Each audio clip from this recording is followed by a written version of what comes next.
If you have a home that's too tall, too narrow, too small, don't rush to knock down the walls just yet.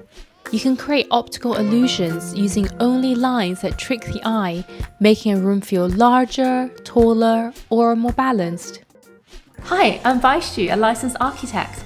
In one of my previous videos, I already discussed how to make our rooms appear larger by using optical illusions. And in this video, I want to discuss how we can use lines as optical illusions to balance out any defects you might perceive to have in your home. So the first type we're going to talk about are lines on the floor. The pattern and direction that we pick our floor material to be can influence how we perceive the room size to be. Let me show you what I mean. So when the floor is laid out with a lot of broken lines, the room feels a lot more cozy. And if the room is tiled with fewer lines, the room feels a lot more grand and, larger. This is because fewer lines means fewer visual interruptions, tricking our brains into seeing a more expansive space. So if you have a small room and you want to make it feel a bit larger and more formal, try to go for larger size patterns on the floor instead of, tiny broken up pieces, such as big floor tiles versus mosaics, large wooden floor tiles versus teeny tiny strips. And if you're very lucky, you have a large living space that is completely open plan, but you want to make it feel cozier, break up the floor surface with more lines. You can create zones using rugs, you can use smaller floor tiles.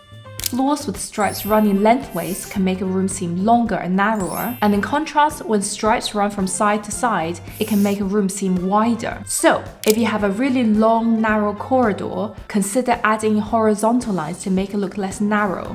Tiles in a diagonal layout tend to open up and widen the space, which is great if your room is smaller than ideal. So normally a lot of small spaces would be like the hallway, the foyer, maybe a guest bathroom. And in these situations, you can use diagonal lines to make it seem a little bit larger. And if you can't choose the floor because renovation is not an option or you're renting, then you can choose a rug. A well-chosen rug with directional lines can also create the illusion you're aiming for.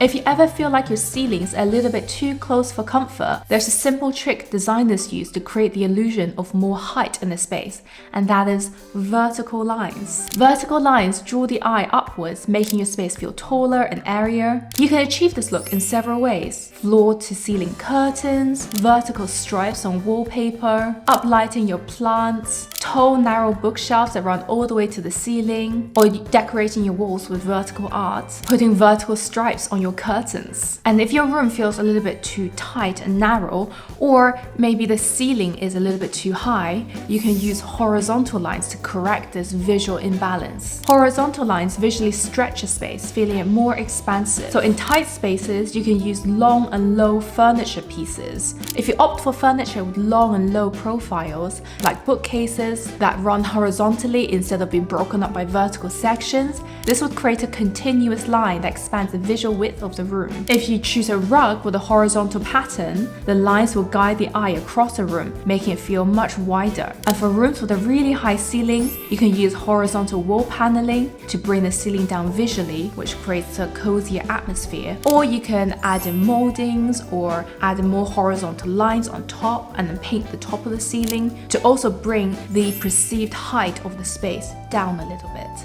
Have you noticed that the most interesting gallery walls are all arranged to be not quite straight? Notice how aesthetically pleasing these arrangements are. Often, objects that look really, really nice together form a subtle triangle with diagonal lines leading your eye around the grouping. Because diagonal lines break away from the predictability of simple horizontal and vertical lines, they kind of add movement and energy. So when you look at a certain space or corner, it's more dynamic and interesting because your eyes is kind of darting all around, trying to take it all in.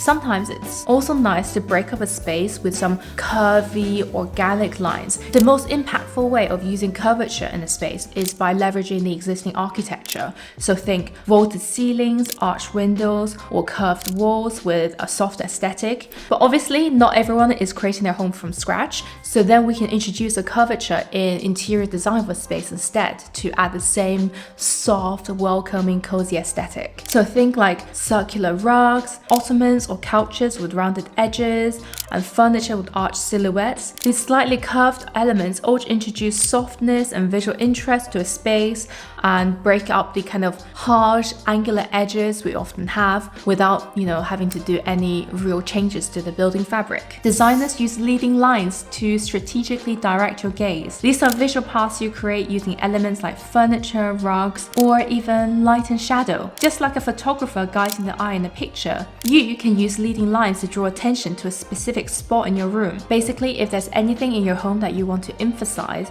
you can create leading lines that kind of direct people's attention to this certain space. If you found this video interesting, you might want to watch my other video about optical illusions that's popping up the screen right now. Oh, and subscribe please. Thank you. Thanks for being here.